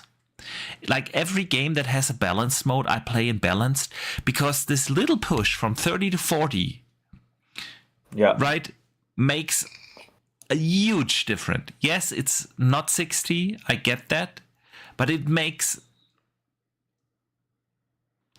it this close, sorry for the audio listeners only, right? This close to the feeling of 60 without sacrificing too much of the visual fidelity, because we've seen a lot of performance modes on consoles where the image quality just gets way too blurry, right? So, man, I hope they do a balanced mode. That would be my absolutely wish for it. Because again, this is a game where I will be spending a lot of time in photo mode, if there is a photo mode. I would imagine there will be. Again, Forza Horizon dictates there will be. They did have it in Forza, but my problem with a lot of developers these days is that photo mode is kind of an afterthought. Usually, the one Forza Horizon's photo mode is fantastic. If they literally use the exact same system that they use in Forza Horizon in Fable, you'll be absolutely fine from the offset, because it has everything in it you need. But many developers these days don't put the photo mode in at launch. They bring it out like 6 to 12 months after release with a big update, and now we have photo mode when everyone already played the game. Photo mode is the best marketing you can do for your game, because this will lead to the fact that people will be sharing tons of screenshots on the social media channels, right? This is what photo mode is all about. It's free marketing, and I don't understand why the developer don't put it in at launch. Anyway, coming back to Fable. So then we have the combat, right? The combat does look really fun. It is not this super in-depth like combat mechanics that we would expect from other RPGs, but it is this seamless, fluent combat in between melee, ranged, and magic that you already had back in the days with the original Fable, just brought into modern into a modern perspective, right? And I love that. It looks like it will feel impactful, right? The melee combat that they've shown is not like you're slashing like through the enemies. It feels impactful. The magic spells that they've shown, they pack some punch. A lot of people have been comparing it to The Witcher 3. Yeah, I've heard that. I think a lot of people have said, but the way it looks like combat from The Witcher 3. Which would be absolutely awesome. I really didn't get too much Witcher vibes from it. But of course I'd be up for that. But what they've shown, the combat looks great to me. I've seen also people complain about, this looks very simple. I don't think every game needs like a super complex combat system. Sometimes, but at the same time, they've only seen the very beginning parts of the game. Like, they haven't divulged everything. They still have a skill tree. You still have the ability to learn magic spells. You Yes. still have the ability to have a fuckload of weapons. Like, it's not just a case of it being looking simple, because yeah, it will. For those who haven't played Fable before, it does look simple and it does play relatively simple, but you still have magic spells, you still have melee combat. Yeah. Like, how else do you want it to look? Right, and also Fable is not known for being like a super difficult game. Like I'm not even sure. Well, at least not super complex. It's got its other complexities to it. Like, yes, it's Fable's got complexity complexity to it, system. but not through. That's what I mean. Like, it's not known for being a super difficult game, and it doesn't need to be. Not every game needs to be a challenge while you play it, right? Yeah. Of course, it brings in the question: okay, if it is a fairly easy game, that takes away from the leveling, the rewarding experience that is building your proper skill tree to like crack the formula, and I found a great build for my character with this armor and this skill set and this, right? Yeah. But I think it's way too early to judge on that, and they have really not shown anything about how progression works, how leveling works, what the skill trees and things like that will look like. They will share that at a later point. June case. This would be my June showcase would be my guess, obvious guess. But and that's okay for me. They don't need to show the entire game just yet. They've shown us a very good deep dive. We get an idea of what the game is all about. We get an idea on how the storyline, what's the storyline going to be, right? You start as a child in your village, and then discover that you're one of the heroes, and then something happens. A stranger comes into the village, and everyone turns to stone, including your grandma, and then you venture out on the big quest to solve that mystery and bring back those people, and that's good enough for me. That is, I don't need to know more about the story, but I've seen a lot of complaint about, we don't know really much about the story. Yeah, I don't need to know the story up front. I don't want to know the story up front. I'm totally good with what I've known. I know they are setting this up as an epic adventure, and I love that. And then they've explained, of course, about the NPC system, the morality system. I'm glad that they are bringing that also into the modern thing, where you don't just have this, like, I'm a good guy, I'm a bad guy, but they have this these handcrafted 1,000 NPCs that do feel like they are living in that world. They have their daily routines, right? And every character judges your doings differently, and that is the basis for a morality system. I wouldn't say that's groundbreaking. We've seen morality systems in dozens of other games. It kind of is, because I think the way that they do it is a little bit different, though. And this is the thing that Fable's always been good about, is they've always done the morality system a little bit differently. And it's like good and evil. I think obviously one of the Fables was obviously you grew horns if you become unbelievably evil. But they haven't done that. In this one, it's a little bit different. And so every character is a little bit different as well, because not every NPC is going to judge you the same way. Like, some of them, if you're super rich, they'll judge you one way, and others, if you're super rich, they'll judge you another way.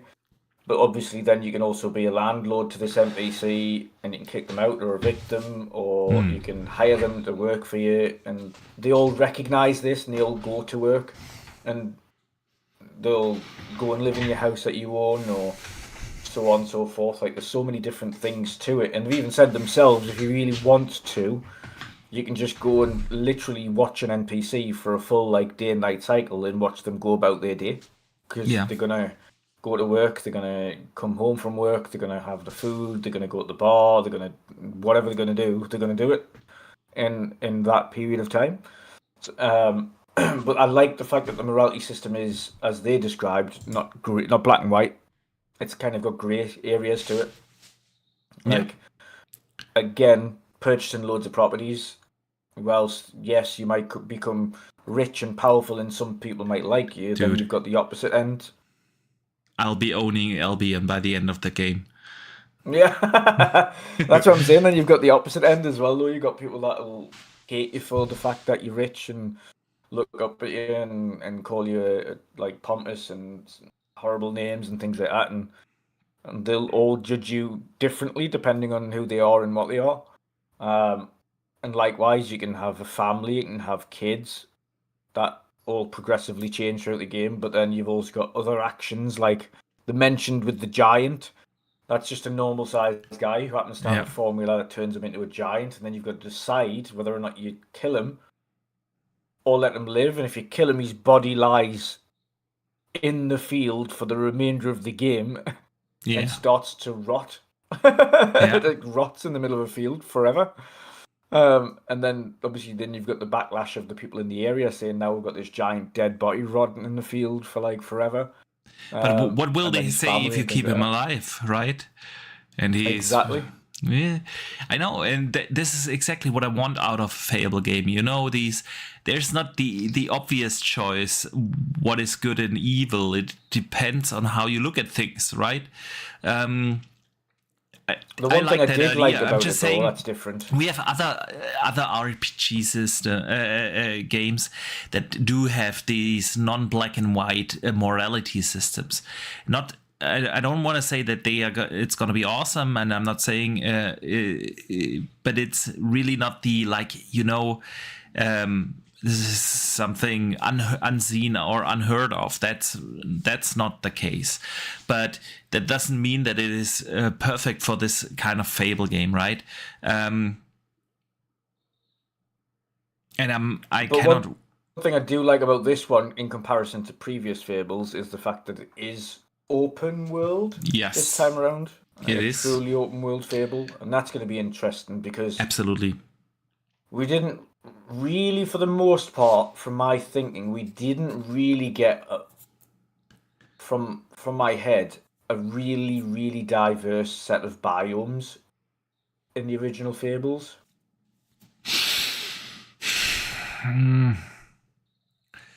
I mean, they had fields and forest areas. They had the swamp and they had the graveyard areas and so on. But I do agree, it's not really that super diverse.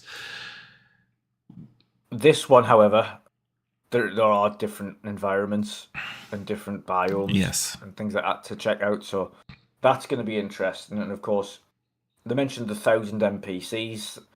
The only question I would have around the 1,000 NPCs remark would be, well, what would be the population per area that you go into then? Is one area got like 150 NPCs and be super crowded like around the castle in the main city?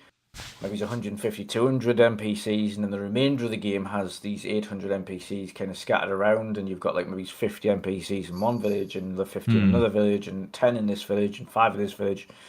And then you think, okay, so how big's the game, and then how does it feel populated with those 1,000 NPCs? So 1,000 sounds like a lot at first. Yeah, but if you think of the scope of the game, right? Yeah, exactly. Then you think Bowerstone alone is a massive city, right? Yeah. Yeah. Then you think, how big is the game then? Is the 1,000 really that many people in the scale of the game? And then you think, is the scale of the game as big as I think it will going to be, or is the scale of the map going to be smaller than I think it's going to be? Yeah. Like you say, Bowerstone is massive. So, I mean, realistically, if you wanted to make Bowerstone feel alive, you would need at least a couple of hundred alive NPCs. Yes. At least a few hundred alive NPCs. Yes. Absolutely. I mean, the remainder of the game would have to have, say, 700 scattered around the remainder of the map. Yeah. And then individual hamlets and towns and whatever you go and think would have to have these other NPCs. So, we'll see. But, I mean, it's all of it, from the graphics to the audio design to the storytelling, the way they've done that. Again, character creation was never really a deal breaker for me, but it's in there so people can stop moaning. even though they still moaned because, so it's not a fully fledged character creator because all you can do is change the heads and the body. And the color of but the at least you skin can and the hairstyle and again, I'm glad that they've put that in there. And I think so it'll stop moaning about having to be a woman. Exactly. Yeah, especially this particular woman, right? Yes, that specific one that they didn't like for some reason. Yeah. So overall, man, there was also a big Xbox Wire article that they published afterwards with a interview, and what they've said in that interview is, again, this isn't high fantasy, this is fairy tale. And I totally got that vibe from the original 100%. Fables. I think it is this perfect description of what this is. This isn't your standard high fantasy setting like a Skyrim or The Witcher or whatever, right? This is a fairy tale game, and I totally got that vibe. And I think that is super difficult to achieve. A studio that has never made a Fable game before, or anything else besides a racing game, right? Anyway, to actually nail that tone. And Fable, I got totally the vibe that I wanted it to be. And I'm so glad that the overall reception is totally positive as well. I've seen I mean, there's the occasional troll out there, but overall, I've seen nothing but good things said about Fable, and I'm glad that Xbox finally has this game coming, right? Where automatically people talk about potential game of the year contender, because, and we've talked about this on the podcast as well, right? As good as their release schedule was last year, an Avowed, an Outer Worlds, a South of Midnight, and so on, are obviously not Game of the Year contenders. This one totally screams massive, story-driven, open world action RPG, action adventure game. That got the polish, that has the visuals, that has everything that you would kind of expect from a Game of the Year contender. And so, yeah, man, I'm really, really excited for Fable. It was already my most anticipated game prior to this showcase, but it most definitely is now. It looks absolutely stunning. Coming this autumn, both you and I both were wrong. We speculated up front that it might be first half. We said April, maybe May. But it's coming autumn this year. So my only problem here, and this is the kind of stickler for me, is no actual release date. Again, I do not have a confidence in a studio who continuously, and not just a studio, it's not them, it's Microsoft, in just being unable to give a set date for release. Yeah. Again, this is like the third. How many times have we seen Fable now? Or at least seen it advertised, and they're still unwilling to give a fixed date for the game. Yeah. I think... And that's the only concern I have, is especially if it's set so late in the year, being autumn, is this not making this year at all? No, I don't think they are going to delay it again. Fable has already had two major delays. I don't think it's going to be delayed again. I think this is a case of they haven't set their idea on when to release all those games, because they obviously have so much coming this year. I mean, Forza is now obviously first half May, but other than that, whether you release all those games, whether you release a Halo, whether you release a Gears, whether you release a Call of Duty and Fable, and then you have the But it wasn't just Fable though. The issue was even Kiln, even a small indie game Kiln, didn't get a set release date for the spring. Yeah, that is true. That is very weird. I understand that a game that might be 8, maybe 9, maybe 10 months away, you're not giving it a proper date yet. Because you might still move, I don't know, if you target September, for instance, for Fable, and then it turns out, shit, they can't make it, they need to make it in October, then you can move Gears into September, for instance. Just for, as an example. So I understand that with games that are like 6+ months away. I don't understand it with games that are supposed to come out in the next 2 or 3 months. Yeah, and then the issue I have here is this is before June. Microsoft have one game now outside of Killed, and that's Forza. Yeah, well, and I think and they are still apparently doesn't count, right? Exactly, and still apparently, then after June, Gears E-Day, Halo Combat Campaign Evolved. Fable. Call of Duty. Pardon me. Call of Duty. Call of Duty, Fable, Gears, Halo, Fable. Exactly, and November is occupied. You're not gonna do anything in November with GTA. So you're telling me all of those games are releasing between June and December. I mean, technically, it still could work because let's face it. And I stand by that. That Halo is probably going to be a June game. They will have this big anniversary celebration in June, right? 25 years of Xbox. That's why I've also said there's not gonna be, after the June showcase, there's not gonna be this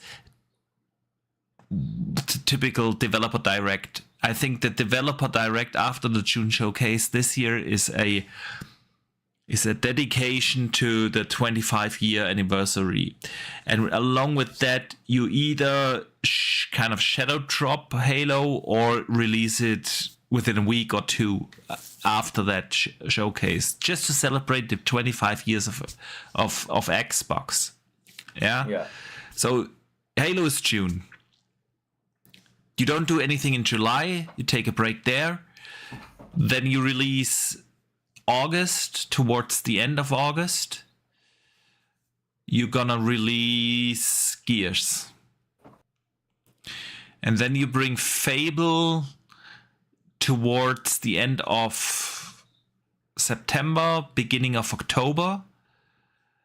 Yeah. End of October, Call of Duty, and then November is GTA, right? You still. The thing is, I thoroughly believe we don't know everything that comes out this year yet. There's gonna be something. There's gonna be more. Yeah, but there would have to be more surely than before June. But at the minute, it's Forza. Yes, that's the thing. What could be is a remake of a game? It's not going to be Fallout. I know people want Fallout, but it's not going to be Fallout. But is there a remake of something coming like they did last year? I mean, they had 3 remakes last year, right? With Tony Hawk and Oblivion and Gears. Is a remake of something coming? Because that is something you could announce and then just release it a month or 2 later, right? You don't need that big marketing push towards it. Yeah. I don't know, man. Maybe, but there's no showcase before June. Well, they didn't announce Tony Hawk in a showcase, right? They didn't announce Oblivion in a showcase, right? I'm sure. Did they not announce Tony Hawk's Skater Pro 3 and 4? I'm sure they did. No. There was this weird marketing leak where they've had buses in London, right, with the logo on it, and then they've just announced it and released it 2 months later or so, or 1.5 months later. And Oblivion was, what was it with Oblivion? There was a kind of a showcase. Was it a? Was that the June showcase? It wasn't the June showcase. It was a Gamecom. No, it was earlier. There was something. Was it like a third-party direct or something? Yeah, possibly. There was Activision maybe someone in the chat remembers. But there was something. Was it not Bethesda's birthday or something stupid like that? Yeah. Right. There was something. There was a Bethesda dedicated stream or something, and then it just dropped it. Shadow dropped it. Bam, there it is. Right? Yeah. And it still sold 10+ million copies. Yeah. 15 million, I think. Let me see. Something in that ballpark. Anyway, but you know what I mean. Yeah. So yeah, let's see how they fill the first half of this year. I mean, there's still a Plague Tale, not Requiem, but the other one, Innocent, coming. Yeah. For this year. Maybe you just use that to bridge the gap. I'm totally with you. I feel like it would make much more sense to stretch that better out throughout the year, to have than having every major IP out in like the tail end, because that's ultimately every major IP they've got. Halo, Gears, Call of Duty, and Fable, all at the tail end of the year. It doesn't make sense. But I just feel like the games aren't ready. We sometimes discuss this. That's what I'm saying. That's my concern around delays again. Like, it's making me think E-Day potentially isn't this year. E-Day is something, E-Day is something where I could see that. If it's not ready, but Fable has had 2 major delays already. And E-Day has been in development for God knows how long. Like, it's been a long time since Coalition released Gears 5. Yeah. So we shall find out. That's Gears Forza. 5 was a 1X, so that was that's at least 7-8 years ago. When did Gears 5 come out? Let me Google real quick. Gears 5 release date 2019. Yeah. Cool. Yeah. 7 years, man. 7 years. Yeah. God, that's long. Too long without Gears. It is for Gears. Yeah. Yeah. So let's move over to Forza, man. Yes. What did you think about Forza?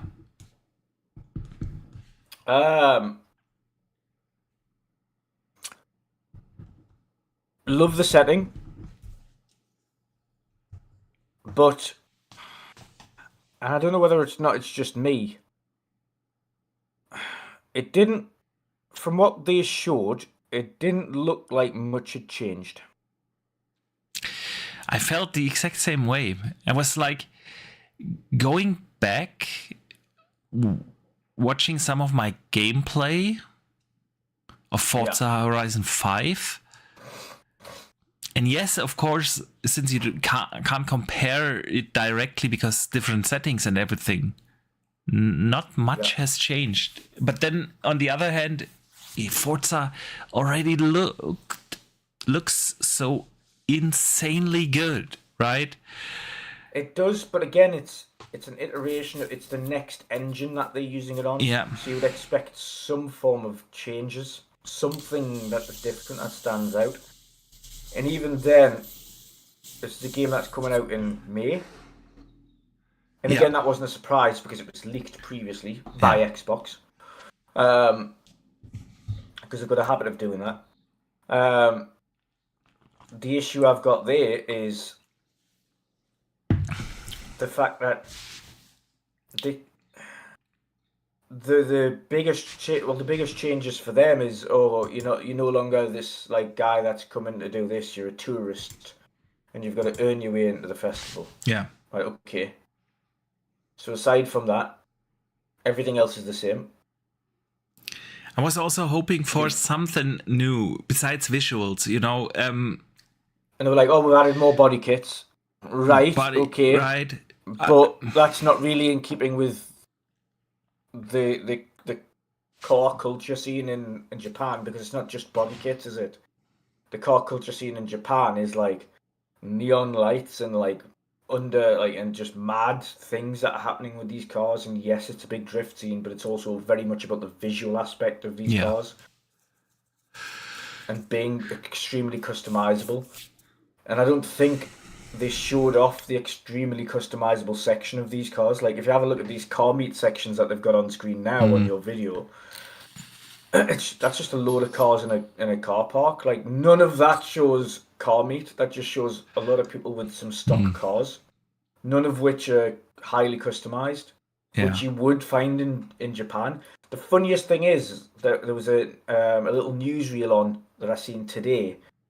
And it was a video clip that had been captured because of course, if anybody doesn't know, street drifting in Japan is illegal.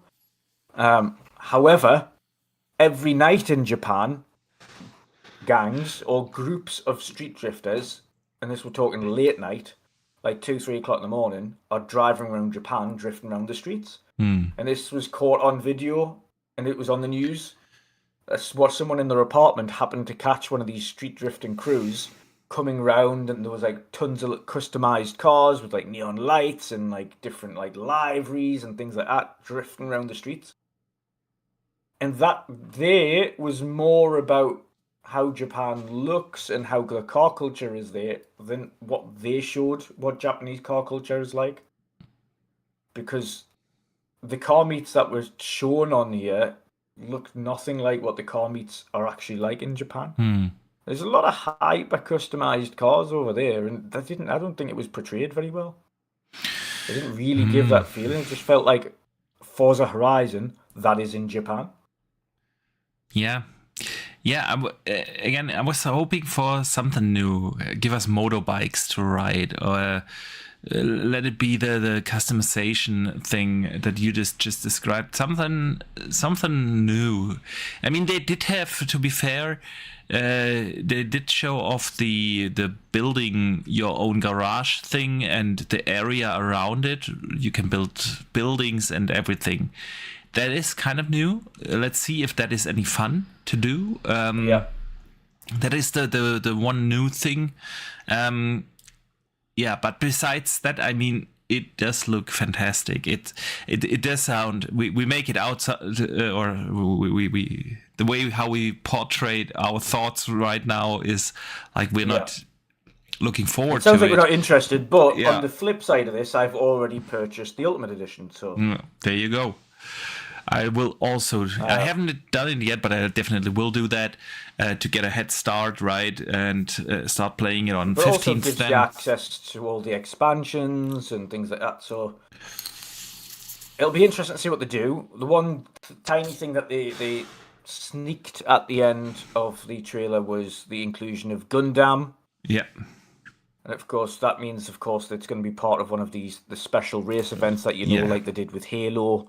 And that was what was missing from Forza Horizon 5. They didn't have these. They had showcase events, but it wasn't like they did in 4 when you had Halo, or you had like these mad things that happened. Yeah, exactly. And that's what you need to bring back. And I'm glad they did that, because they kind of showcased, okay, you're going to have like maybe some mad race against a Gundam, which is like, okay, cool. It's going to be awesome. And like bring those things in, but yeah, I think it just, especially for people who've played Forza Horizon for a long time, people are going to be excited to drive around in Japan. It is the They've said their biggest map yet. It's going to have a lot of different biomes in different areas, and the way the season changes the map entirely, which you saw with the snow. It wasn't just a case of the map being a little bit different. It was a case of you've got these giant snow walls now because of how big the snow can fall over in Japan, and blocking off entire parts of the map where you otherwise would have been able to drive a car because now it's just completely snowed in. But outside of that, like I say, the only thing for me is the fact that it didn't feel like mechanically much had changed with the game. Like they hadn't added anything new. Yeah, I mean, maybe there is something that they didn't show off just yet, right? But I'm with you. I liked everything I've seen. It looks like exactly a Forza Horizon game should look like. There's gonna be tons of stuff to do. It's gonna be an awesome landscape. The setting is amazing with Japan. But for the 6th entry in your series, right? I would have hoped that they change a few things up. Yeah. Again, best would be something like give us bikes to ride or something else, right?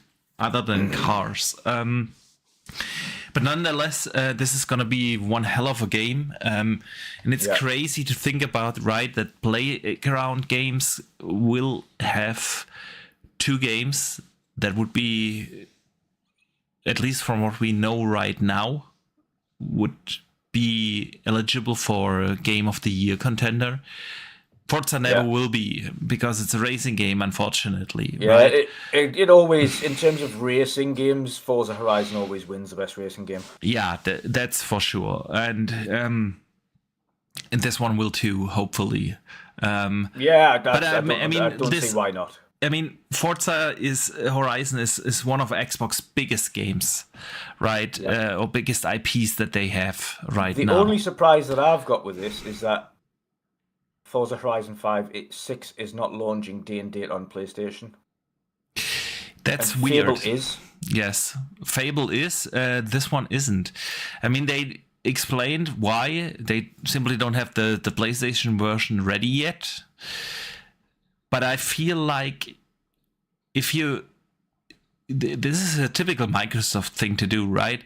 If you want to do the multi-platform strategy, and if you want to be a publisher on everything, then be consistent about it. Is so. Which is why, again, it was weird for me, because as we discussed previously, Forza's notoriously, Horizons at least, drop August, September. Yeah. So for me, it was when the leak came and it was the May 19th. I was like, God, that's early for a Forza. And then they're saying that then Forza won't be ready. Probably Playground Games was sitting there and saying, okay, let's wait till September and release it in September, because then we have all versions ready, including the PlayStation version, which only makes sense because you will get the hype and you will get the reviews and you will get the mind share during the original release, whenever it is, in May now, right? That's when people are going to post all day long about how awesome this game is. 4 months later, nobody will be talking about it when you eventually release it on PlayStation. So, but I feel like Microsoft really has the problem that if they don't have anything else for the first half of the year, they would move Forza also in that autumn window, right? Yep, that's exactly what I think. It's going to be too crowded. People are going to complain about, okay, they didn't have anything for the first half of the year, not after they had a 25 where they had at least every month a game, right? So I feel like this is a Microsoft push to then just release it on PC and Xbox and release the PlayStation version later then. But this way we have at least something in the first half of the year. This is what this screams to me, and that it's not consistent and that it doesn't do the game justice, because again, nobody will be talking about it when it comes 4 months later to PlayStation. It was similar with Indiana Jones, right? When they released Indiana Jones on PlayStation, nobody really talked about it. But when it actually came out, talking about it. Yeah, everyone was talking about it. You want to get that mind share. But my ultimate concern for Xbox as it stands right now is that I don't really trust the games releasing this year. Like, I don't, with a big block of major IPs all apparently set to be the tail end of this year, I don't believe that they will. Yeah, I don't trust it. I totally understand why. But then I look at the games. I think Halo is ready, right? It's a remake. I mean, you would think so. It's a remake without multiplayer. Exactly, without multiplayer. You would think so, that this is gonna be a safe one, right? For me, it's Gears. For me, it's Gears and Fable. Like you say, and I understand why you say Fable can't be delayed again, but still not having a definitive release date for a game that's been delayed twice and then saying autumn. Not even like, okay, it's releasing this month. Like, we're going to have a fixed date this month, close at the time. Yeah. It's releasing August 26. But no like set date. They might bring it 1st of August, might be the end of August, whatever. But still not having a definitive window, like an actual definitive, okay, this is what it is, after 2 delays. It doesn't breathe confidence to me. It just doesn't. I understand why. I still think the most likely candidate could be then Gears not making it this year. Yeah, I don't believe it will. I'll be happily proven wrong, but I don't believe it will. Yeah, and it also probably depends a little bit on the question, what else do they have? Is there something? Call of Duty. Yeah, well, we know about the game Call of Duty. Yeah. We know Gears, we know Fable, we know Forza and Halo. So, yeah. And out of these, Call of Duty definitely coming out this year. So Halo also pretty safe. Forza got its date. Then we're talking Fable and Gears as the 2 candidates. And out of those 2, Fable already had too many delays. It was supposed to come out 2 years ago, bro. So if there's something, but then if they have a clockwork, for instance, ready, right? And they also have to squeeze that in there. Or even if there's something smaller from a smaller studio or a side project from a studio or something, right? Yeah. It is a question, right? And then Gears is probably the most likely candidate. But I also feel like they've reconfirmed too many times that Gears is for this year. And you would be I do believe that Xbox has learned their lessons by now. If they would have come out this during the developer direct and said, okay, this is Fable, character creator, 1,000 NPCs, morality system, open world and everything, but we had to delay it or move it into 2017, early 2017, 27, yeah? Yeah. Would have been okay to come out now and say it's autumn and then move it in 5 months to 27. Not again. They've done that twice. So no, I don't think they do that. And they also reconfirmed so many times Gears is this year. Just this week. Right? Greg Duncan, interview, Games Radar. Yes, it's settled for 26. There you go. You don't do that if there is a chance that it might get pushed. So I think they will deliver this time.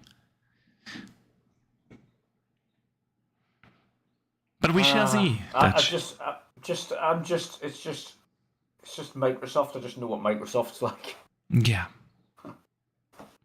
That's my thing. I know what Microsoft and Xbox is like, and despite them going full tilt on multi-platform approach, etc., blah blah blah, I still don't have full faith in them actually doing what they set out to go and do. It's never a bad thing to not trust Microsoft, right?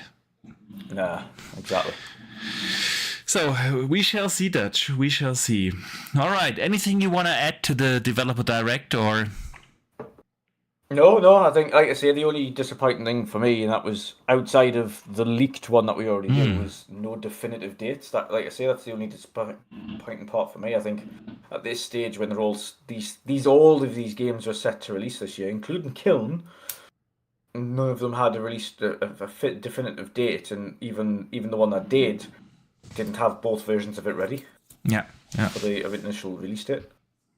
And like you say, that sounds more to me like, okay, we need one of them to release the first half of the year because we've got nothing.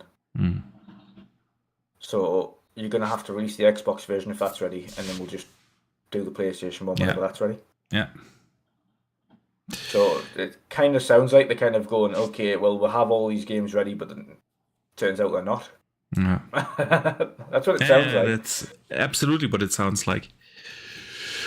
All right, Dutch. Then let us move over to our community questions of this week. Each and every Wednesday, people can write in, ask questions, propose topics that they would like us to discuss. Unfortunately, since we didn't make this Thursday, we got only very few from the Big Bridge question this week. He says, hey there, Boxy and Dutch. Wish you another happy podcast. It definitely was so far.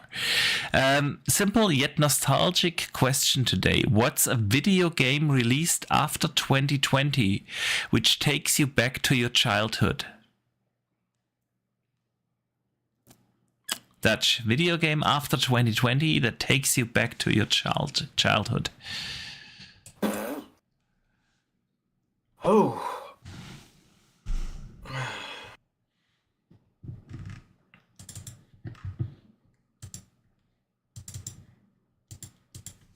Oh, that's a good one, actually. I do know.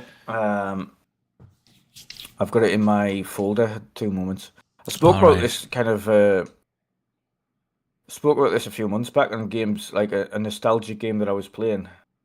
See if I can find it. There we go. Owned games. I mean, there are these obvious picks. There we go. No, this is a remake that came out of a game that I did not even think in my wildest dreams would ever get a remake, and that was a game that I played on PC when I was young, called Little Big Adventure. And a remake came out of that 2024, and I was like, what? I didn't even know this game released. In fact, not came out last year, but it was like originally announced 24, and I'd never seen it, but nobody had ever spoke about it. And they'd released the remake of Little Big Adventure, called Twinston's Quest, and I was like, what on earth? Like, how did I miss this entirely? Like, this is... I remember playing it on PC when it originally released, and I absolutely loved it. And there was so many games as well that would take us back to that era. But yeah, that one for me, Little Big Adventure. Yeah, it's a good choice. That's a good choice. I mean, there are some obvious picks. I could name, for instance, the Tony Hawk remakes, right? Yeah. So, or other remakes that happened. Even maybe Final Fantasy, right? 7 took me so much nostalgia. Loved it back on the PS1. Another shout as well for me would be the new Monkey Island. Oh yeah. Yeah, that's a good one.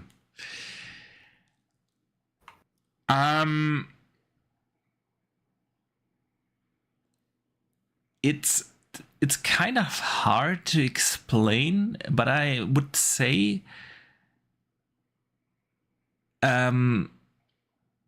something like a Assassin's Creed always takes me back to some of the feelings that I had as a child playing video games, because it's not overly complicated, yet familiar, yet